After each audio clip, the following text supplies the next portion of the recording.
Ito ang GMA Regional TV News. Mainit na balita mula sa Luzon, hatid ng GMA Regional TV. Patay ang isang barangay tanod matapos siyang barilin sa loob ng barangay hall sa Urdaneta, Pangasinan. Chris, ano daw ang rason dyan sa nangyaring balitang yan? Susan, isa raw itong insidente ng mistaken identity. Ayon sa mga nakasaksi, nagpapahinga lang ang 58 anyos na tanod matapos na mag-ikot sa barangay nang biglang pumasok sa barangay hall ang gunman at pinagbabaril siya. Agad tumakas ang namaril kasama ang isang motorcycle rider. Base sa paunang investigasyon ng pulisya, napagkamala ng gunman ang biktima na ang barangay kagawad na hinahanap niya noon. Tumanggi magbigay ng pahayag ang punong barangay kaugnay rito. Patuloy naman ang investigasyon.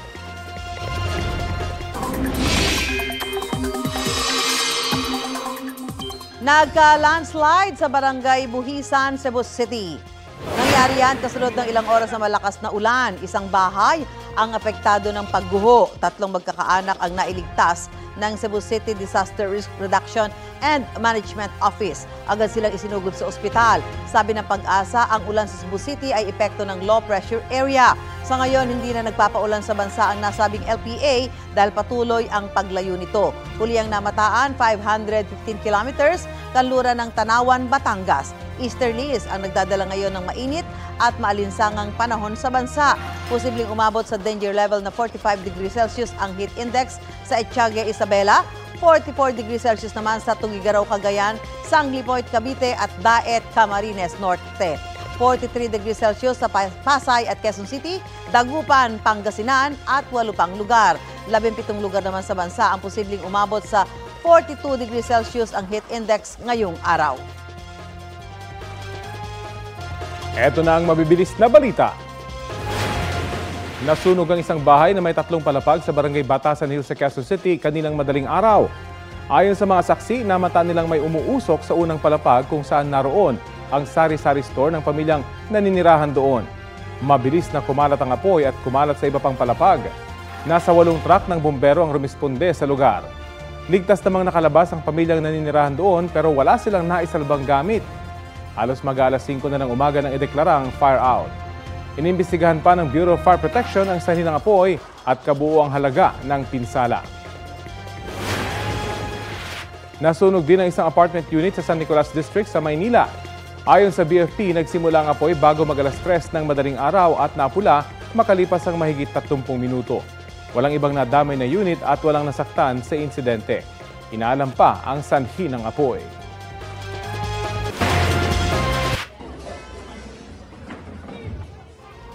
Huli kami yan sa Mandurriao District sa Iloilo City. Sinubukan pigilan pero nagpang-abot pa rin ang 2 lalaki sa loob ng isang bar sa barangay San Rafael. Sa ibang bahagi ng bar, may ilang pang lalaki na nagsuntukan din. Ayon sa pulisya, mahigit 10 ang sangkot sa gulo. At ang ugat umano, singilan ng utang. Tumakas sa mga lalaking sangkot sa rambol na hindi patukoy ang pagkakakilanlan. Nakatakda ipatawag ng pulisya ang mga may-ari ng bar kaugnay sa naging seguridad sa insidente.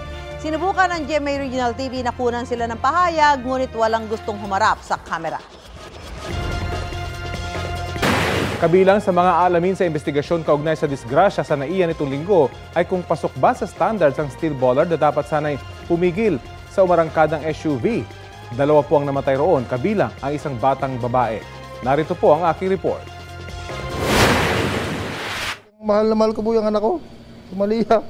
Hindi akalain ni Denmark Masungsog na sa isang iglap, mawawala ang dahilan ng pagsusumikap niya sa ibang bansa. Hindi ko po matanggap ang nangyari. Kaya po nag-iba basa para po sa kanilang 2. Tapos gano'n po ang mangyayari. Sa kuha ng CCTV, kita ang itim na SUV na nasa parking ng NAIA Terminal 1. Maya-maya, bigla itong umabante at inararo ang mga nasa entrance ng terminal. Kasama sa mga napuruhan ang 4 na taong gulang na anak ni Denmark na si Malia. Pasok mo sa airport, mga 15 minutes. So, 15 minutes lang po nawala sa paning ko. Biglang nangyari po doon.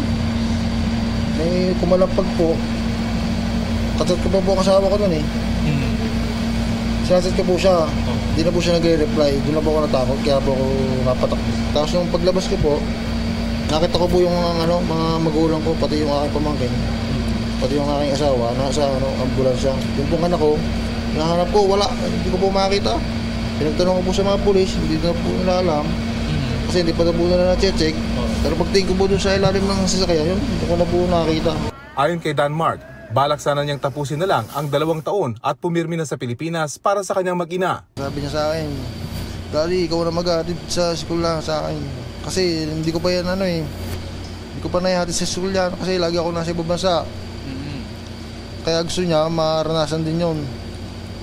Maranasan yung daddy niya ihatid sa school. Kasi yung mga classmate niya, laging nandun ang daddy niya. Pero ngayon, wala na ang kanyang anak.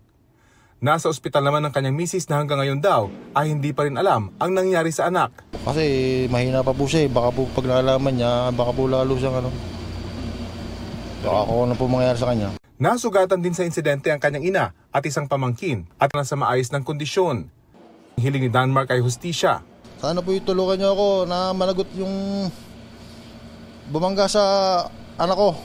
Para talagutin niyo po ito. Tulungan niyo po ako. Sa ating pong gobyerno, tulungan niyo po ako na mapanagutan to. Sana po hindi po sa makapagpiyansa. Nagsadya rin sa burol ni Malia ang mga kinatawan ng DMW at OWA para magbigay ng tulong. Nakaburol na rin sa Hagonoy, Bulacan ang isa pang nasawi sa disgrasya na si Derek Faustino, 29 na taong gulang. Papunta raw sana noon sa Dubai si Derek para sa 6 na araw na business trip. Sa kanyang burol, hindi umalis sa tabi ng kabaong ang alaga niyang aso na si Blue. Noong buhay pa raw ang biktima ay lagi niya itong kasama hanggang sa pagtulog. Sinampahan na ng reklamong reckless imprudence resulting in 2 counts of homicide, multiple physical injuries, and damage to property ang driver ng SUV. Yung public attorney's office po ang nag-assist sa kanya din. Hihintayin pa lang natin kung ano yung magiging result ng resolution ng Pasay Prosecutor's Office. Hindi na nagbigay ng bagong paliwanag ang driver na dinalo ng kanyang asawa. Paulit-ulit daw na sinasabi ng driver na hindi niya sinasadya ang nangyari. Patuloy ang investigasyon sa disgrasya at kasama sa sisiyasatin ay ang suot na tsinelas ng driver. Nakatsinelas yung driver kahapon nung kinausap ko May rason bakit pinagbabawal na nakatsinelas Di ba? Pwedeng dumulas, pwedeng maipit, pwedeng Di ba? Pero kapalit nun buhay Isa sa ilalim din sa masusing pagsusuri ang sasakyan ng suspect. Pati ang steel bollard na dapat sanay pumigil sa sasakyan na magdire-diretso sa entrada ng paliparan ay iimbestigahan. Ayon sa isang road safety expert, base sa mga video at litrato ay wala sa standard ang steel bollard. Substandard talaga. Kita ko tinuruan si Secretary Vince Dizon. Parang kinabit lang igan Hindi siya yung bollard na... Hindi siya embedded.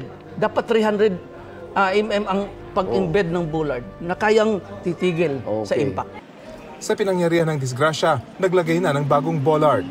Rafi Tima nagbabalita para sa GMA Integrated News. Ito ang GMA Regional TV News. Balita sa Visayas at Mindanao mula sa GMA Regional TV, patay sa pamamarilang isang lalaki sa La Paz, Iloilo City. Sara, ano yung latest sa balitang yan? Susan, mismong kumpare niya ang kumitil sa buhay ng biktima dahil umano sa isang bintang. Base sa investigasyon, nasa loob ng kanyang bahay ang biktima na si Ricky Doronila na nooy umiinom ng alak.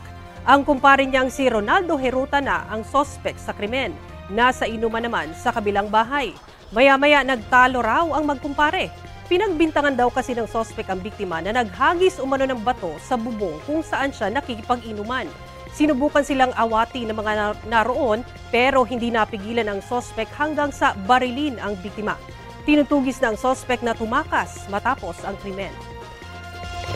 Balita naman dito sa Mindanao, nasa kustudiyan na ng pulisya ang isang gwardyang namaril sa Taguluan, Misamis Oriental. Base sa investigasyon, nakita ng gwardyang sospek ang isang lalaki at isang kasama na nasa seaport sa loob ng pinagtatrabaho ang steel company. Hindi malinaw kung bakit naroon ang dalawa. Binaril sila ng sospek sa hindi pa malamang dahilan. Tinamaan ang isa sa may kanang bahagi ng katawan na kanyang ikinasawi. Sumuko naman ang sospek kalaunan. Sinusubukan ng GMA Regional TV na makunan siya ng pahayag. Na-recover din ang shotgun na ginamit sa pamamaril. Sinampahan ang sospek ng reklamong homicide.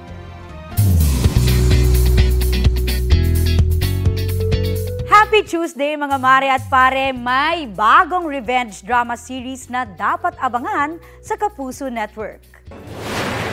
Bibida sa Beauty Empire, sina Barbie Forteza, Miss Rufa Gutierrez, Kailin Alcantara at Miss Gloria Diaz. Kasama rin sa cast sina Sam Concepcion, Chue Bomin at Chai Fonasier, pati si Sid Lucero at marami pang iba. Iikot ang kwento ng Beauty Empire sa mundo ng beauty industry. Collaboration ito ng GMA Network, View at Creation Studios. Kaya naman natanong si Barbie kung kumusta katrabaho si Kailin. Si Kailin, naka-eksena ko na siya, nagka-eksena na kaming dalawa, and ang masasabi ko lang, it's such a treat working with that woman. Sa cast reveal ng Beauty Empire, chinika ni Kailin sa inyong mare na isa si Barbie sa kanyang ina-admire na aktres. Like what I've said sa past interview ko, isa si Barbie sa tinitingala kong artista talaga sa henerasyon ko. So I'm excited to work with her and to learn from her. Pagsusulong ng clean, honest, accurate, meaningful at peaceful election at pakikilahok ng daan-daang election volunteers. Pag-uusapan natin yan kasama ang isa sa mga Election 2025 partner ng GMA Network, ang Parish Pastoral Council for Responsible Voting o PPCRV. Makakausap natin si PPCRV Trustee Spokesperson, National Head for Media, Communications, Voter Education, Ana Divilla Singson. Magandang tanghali at salamat po sa pagpapaunlak ng panayam. Magandang tanghali rin ho sa inyo. Apo, kumusta po yung kahandaan ng PPCRV sa election na 2025? Ay go na ho kami. Sa buong bansa ay nagkakaroon na ng mga technical trainings para sa mga poll watchers. Kasi unang-una, nandun kami sa polls. Kaming una ninyong nakikita sa polls. So, tuloy na tuloy ho ang mga technical training para handang-handa ang aming mga poll watchers.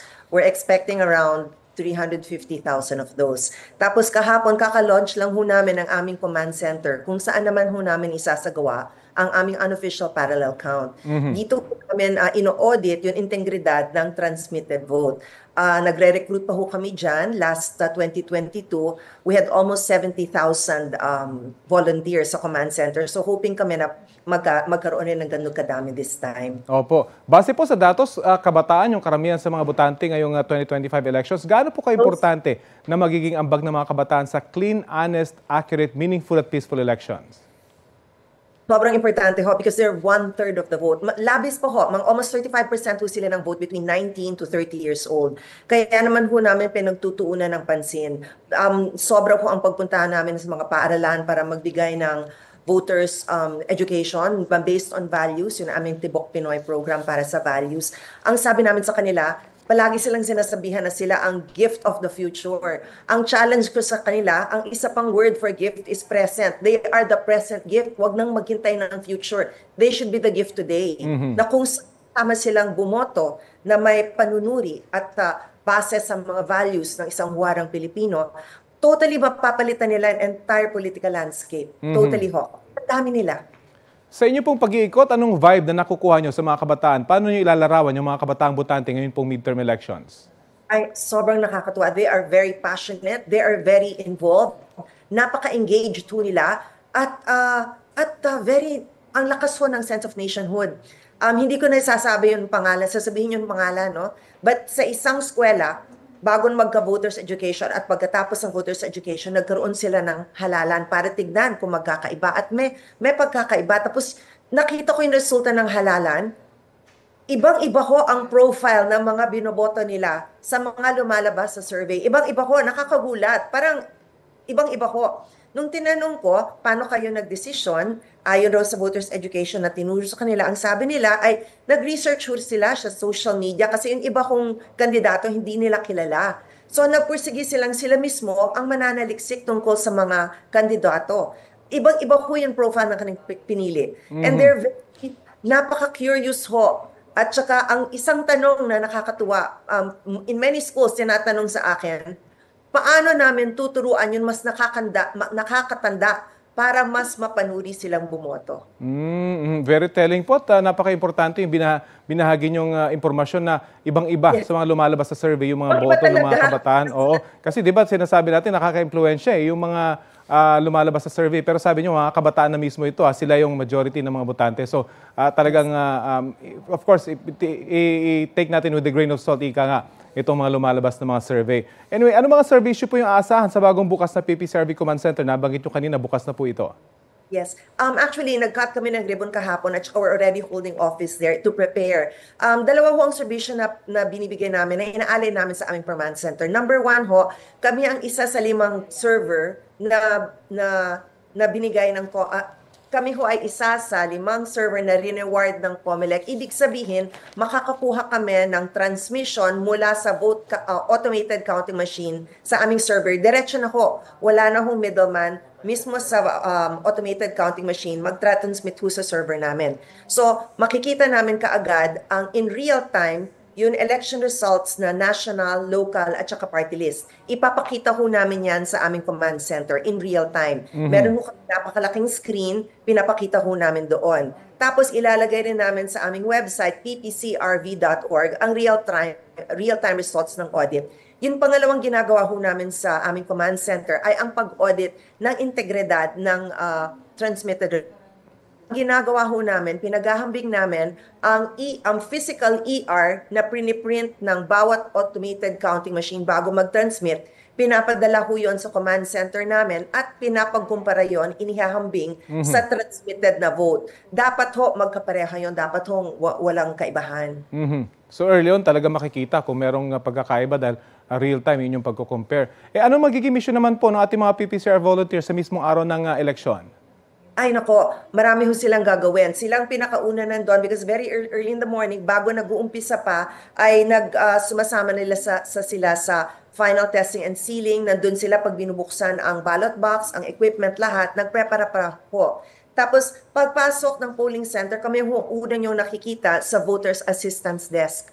Kasi sa Voters Assistance Desk, doon namin tinutulungan ang mga voters kung hindi naman alam ang kanilang polling precinct, ang kanilang sequence number, kung may tanong sila sa proseso, hanggang sa pagtutulong sa mga PWD at senior citizens, lahat ho ginagampanan yun sa Voters Assistance Desk. Tapos mismong sa polling precinct pagpasok nyo ho, kami ho ang authorized na volunteer na pinakamalapit ho sa automated counting machine para talagang mamasid namin at matignan kung tama ba yung mga prosesong nasusunod. At kung hindi, nagcha-challenge ho kami. Okay, maraming salamat po sa inyong serbisyo at sa inyong mga volunteers. Ana de Villasingson ng PPCRV. Thank you so much.